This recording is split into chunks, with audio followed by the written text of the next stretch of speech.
तो हेलो दोस्तों, welcome back to my YouTube channel. और आप मेरे इस यूट्यूब चैनल में आपका स्वागत है। आपने पहले मेरा इंट्रो वीडियो देख चुके होंगे, अगर नहीं भी देखा है तो भी कोई बात नहीं। तो हमारे ये डे एलोकेट किए थे हमने, लेकिन हमने उस वीडियो में डे एलोकेट नहीं कर पाया हूँ, लेकिन हाँ लास्ट में आपको पता चल जाएगा। और हाँ, ये जो लेक्चर है, लेक्चर 1 है, business communication and essential of the good English. ये मैंने इस चैप्टर का नाम रखा है, ठीक है। उसके बाद में ये इंट्रो टॉपिक देख लेते हैं। वर्ड, जो word drive from the English class according to the work they do in the sentence, noun, pronoun, adjective, adverb, verbs, preparation, preposition, conjunction and interjection, right. जो ये सब पढ़ने वाले हम इंट्रोडक्शन में, ठीक है। उसके बाद में जो नाउन होता है, हम नाउन के बारे में पढ़ेंगे, राइट। तो नाउन क्या होता है? Noun is the word, noun में be derived as common noun, collective noun, pronoun. आप इंग्लिश बोलने के लिए आप ये सीख सकते हो। Common noun like mobile is a common noun, TV is a common noun, but subject is different, right. कौन सा मोबाइल है हमको नहीं पता, सैमसंग का हो सकता है, वीवो का हो सकता है। और टीवी कौन सी हो सकती है, राइट, एलजी की हो सकती है, सैमसंग की हो सकती है, और बहुत सारी वैरायटी आ सकती है, कंपनी अलग अलग हो सकती है, ठीक है। कलेक्टिव नाउन मतलब जैसे ग्रुप हो गया, क्राउड हो गया, पीपल हो गया। पीपल में भी बहुत सारे लोग हो गए, राइट। एंड कलेक्टेड थिंग जैसे अंगूर हो गया, ग्रेप्स हो गया, और बहुत सारी चीज़ें। जस्ट लाइक एक नोटों का बंडल हो गया, राइट। और प्रॉपर नाउन मतलब स्पेसिफिक नाउन, प्रॉपर है, जिसका कोई किसी का नाम हो गया वो प्रॉपर नाउन है, ठीक है। इतना सीखना नाउन में काफ़ी होगा। और टॉपिक होगा प्रोनाउन क्या होता है? Pronoun is use in the place of noun, noun की जगह यूज़ होता है प्रोनाउन। जैसे कि he, she, it, dear, it, etcetera. मतलब इट में be personal pronoun, relative pronoun, possessive pronouns, ठीक है। पर्सनल प्रोनाउन मतलब in to respect person, think, I, we. और रिलेटिव प्रोनाउन होता है कंजंक्शन की तरह, जैसे हुम, विच, जो कि कंजंक्शन का मतलब होता है जोड़ना। तो ये होता है वोम, विच वगैरह, ये सब प्रोनाउन में होता है रिलेटिव प्रोनाउन। और पोजेसिव प्रोनाउन में दे शो पॉजेसिव, दोनों वर्ड मिलते जुलते, इसलिए याद हो जाएगा। जैसे माइन, अवर, ये पोजीशन बताता है ये किसका है, ये सामान, ये पेन किसका है, ये पेन मेरा है। ये पोजीशन बताता है सामान, किसी वस्तु की या किसी और चीज़ों की, ठीक है। नया टॉपिक आता है हमारा एडजेक्टिव वो चीज़ होती है जो कि हमें बताती है किसी की क्वालिटी। जैसे राज इज़ ऑलवेज क्लेवर, ठीक है। ऑलवेज, ये ऑलवेज हमारा एडजेक्टिव है। ऑब्जेक्ट के पास में, मतलब ऑब्जेक्ट के पहले जो बताता है वो एडजेक्टिव है। और वर्ब क्या होती है? वर्क और एनी वर्ड में बी डन, या फिर एक्शनेबल, या फिर एक्शन हो सकता है। वर्ब यानी क्रिया मतलब जो मैं अब पढ़ा रहा हूँ, तो ये होता है वर्ब, सिंपली ये समझो। और एडवर्ब जो वर्ड की विशेषता, वर्ड की क्वालिटी को डिस्क्राइब करे, वो एडवर्ब। यानी कि मैं आपको पढ़ा रहा हूँ, लेकिन कब पढ़ा रहा हूँ? मैं अभी पढ़ा रहा हूँ, तो अभी हो गया एडवर्ब। आप समझ रहे होंगे। वर्ब की जो क्वालिटी बताए वो एडवर्ब, और ऑब्जेक्टिव की जो क्वालिटी बताए वो एडजेक्टिव, ठीक है। और वर्ब यानी क्रिया, ऑब्जेक्ट यानी पीछे का जो मटेरियल होता है। जैसे क्लेवर कोई काम नहीं होता है, काम नहीं होता है ना, राइट। तो वो क्लेवर होएगा ऑब्जेक्ट। आई थिंक जो अभी तक जो मैंने आपको बताया वो क्लियर होगा। और प्रीपोजिशन के बारे में समझते हैं। Relation tell in sentence at the time of, place, from, at, by, यानी कि वो सेंटेंस में रिलेशन दिखाता है, प्रीपोजिशन, राइट। और कंजक्शन क्या होता है, टू ज्वाइन द वर्ड, यानी कि दो वर्ड को ज्वाइन करता है, दो सेंटेंस को ज्वाइन करता है, उसको कंजंक्शन कहते हैं। और प्रीपोजिशन उसको कहते हैं जो क्वालिटी बताती हो वर्ब की। और interjection is use express our emotion, हमारा इमोशन को एक्सप्रेस करने के लिए इंटरजेक्शन, जैसे ओ, वाओ, ये वगैरह वर्ड। और वॉइस में एक्टिव वॉइस होती है, पैसिव वॉइस होती है, डायरेक्ट, सेइंग एंड शॉर्ट होती है। पैसिव वॉइस में थोड़ा घुमा फिरा के, लॉन्ग सेइंग्स एंड इनडायरेक्ट, ठीक है। उसके बाद में होता है article A and the specific definite होता है और इनडेफिनाइट होता है ए एंड द।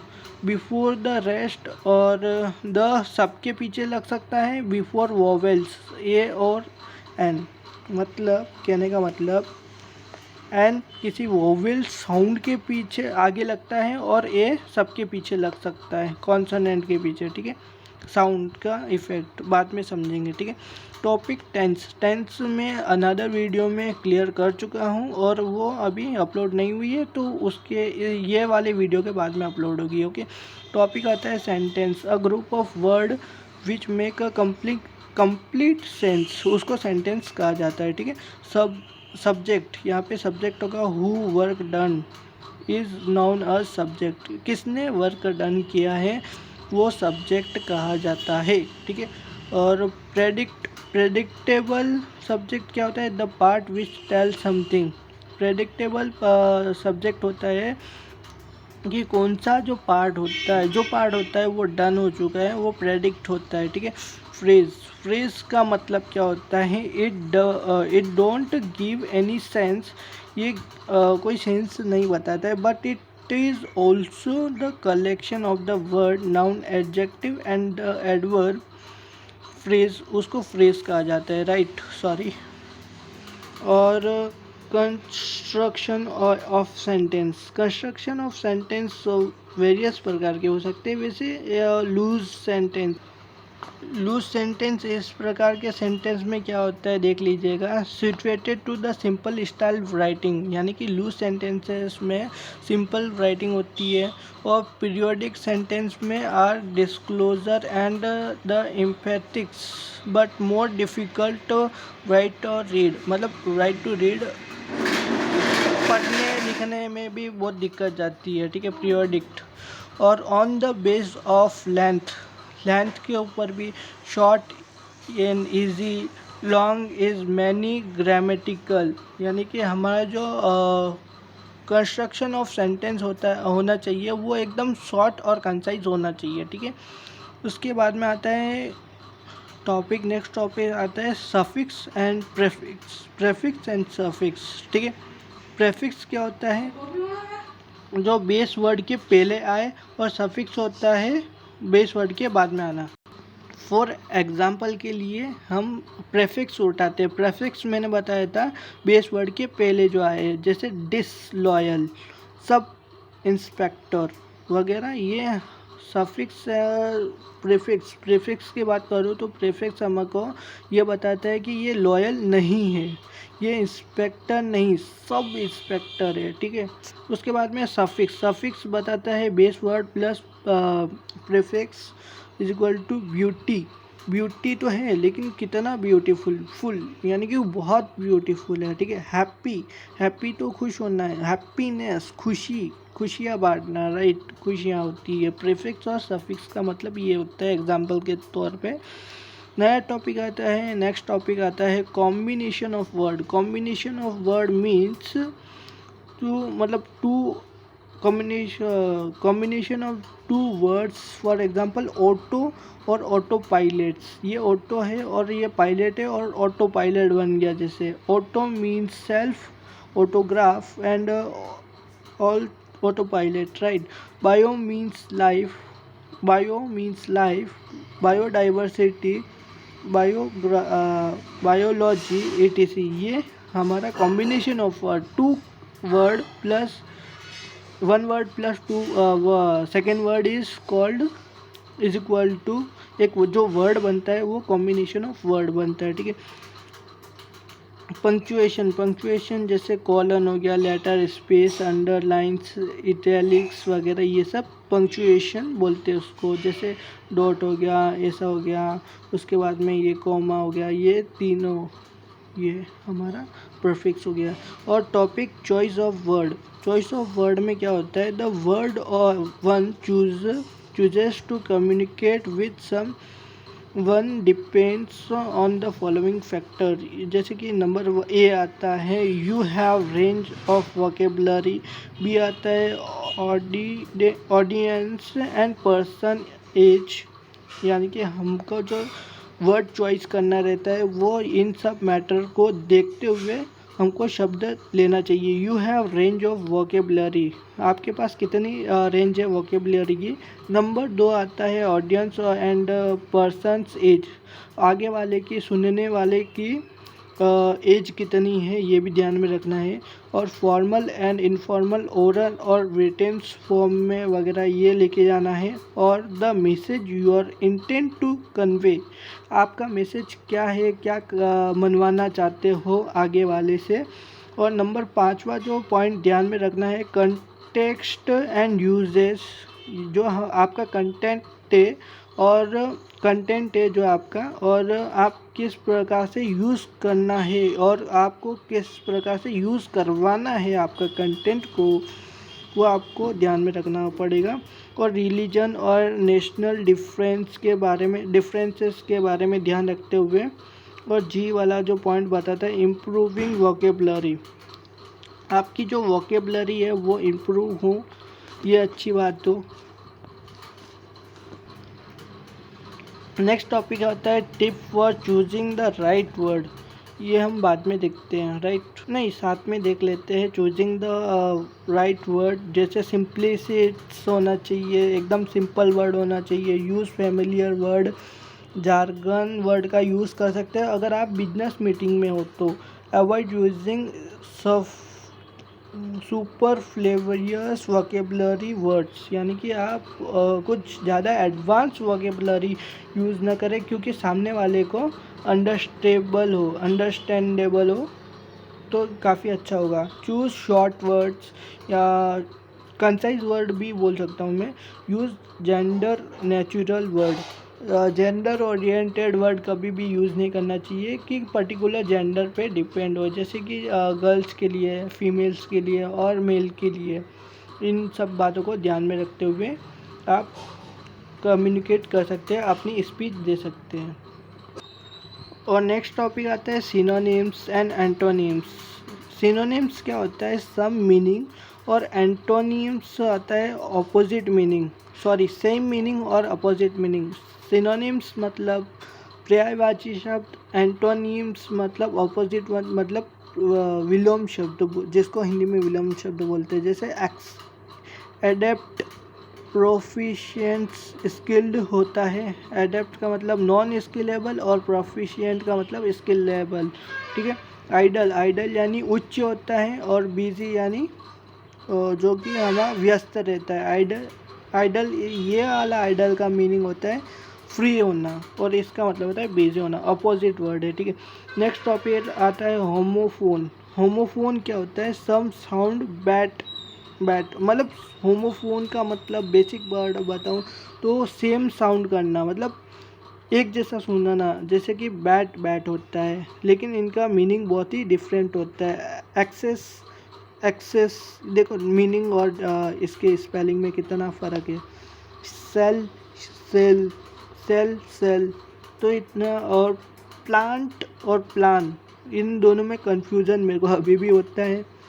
बैट होता है एक तो क्रिकेट का बैट, और एक का होता है चमगादड़, ठीक है। बैट दोनों को ही बैट ही बोला जाता है, और कौन सा वाला बैट की बात कर रहा हूँ किसी को कुछ पता नहीं, ठीक है। राइट मतलब हमारा अधिकार होता है, और राइट मतलब जो दाया होता है वो राइट, जो सीधा हाथ होता है, मैं जिस हाथ से पेन पकड़ा हूँ वो राइट, ठीक है। नेक्स्ट टॉपिक आता है single word for group word. Single word है, जैसे ग्रुप वर्ड के लिए एक ही वर्ड होता है, जैसे ग्रुप का एक लीडर होता है ना, उसी प्रकार से ये टॉपिक का मतलब होता है one word substitution, one word substitution जो आपने 12th 11th 12 में पढ़ा होगा। एमेच्योर वगैरह, one who learn a subject as hobby, यानी कि एक व्यक्ति कोई हॉबी से वो सब्जेक्ट को पढ़ता है उसको एमेच्योर बोलते हैं, ठीक है। इम्फोनी मतलब प्लेजेंट साउंड करता है जो। और फ्रेगिल मतलब इजीली ब्रोकन, फ्रगिल, ठीक है। टॉपिक आता है वर्ड फ्रीक्वेंटली मिसस्पेल्ड, मतलब गलत मीनिंग, मतलब सॉरी इसका मतलब होता है कि गलत मीनिंग होता है यहाँ पे, शब्दों में गलती होती है, आपको वो पकड़ना रहता है। करेक्ट वर्ड एब्सेंट, इसकी स्पेलिंग गलत है। रिसिपिएंट, इसकी भी स्पेलिंग गलत है, इसका ये होगा और इसका ये होगा, ठीक है। और हमारा लास्ट टॉपिक चल रहा है, तो आप कहीं पे जाइएगा नहीं। टॉपिक स्पेलिंग एरर, यहाँ पे मैंने यहाँ पे ऊपर बताया था, उसी का मैं सेकेंड वर्ड होता है स्पेलिंग एरर, ठीक है। टॉपिक होता है एम्ब्रेवियंस, जैसे कि फुल फॉर्म बताना, हिंदी मतलब एकदम करेक्ट वर्ड बताऊँ तो फुल फॉर्म, जैसे MA master of arts, CS company secretary, CA chartered accountant, BBC British broadcasting corporations वगैरह, ये सब एब्रीविएशन में आता है, ठीक है।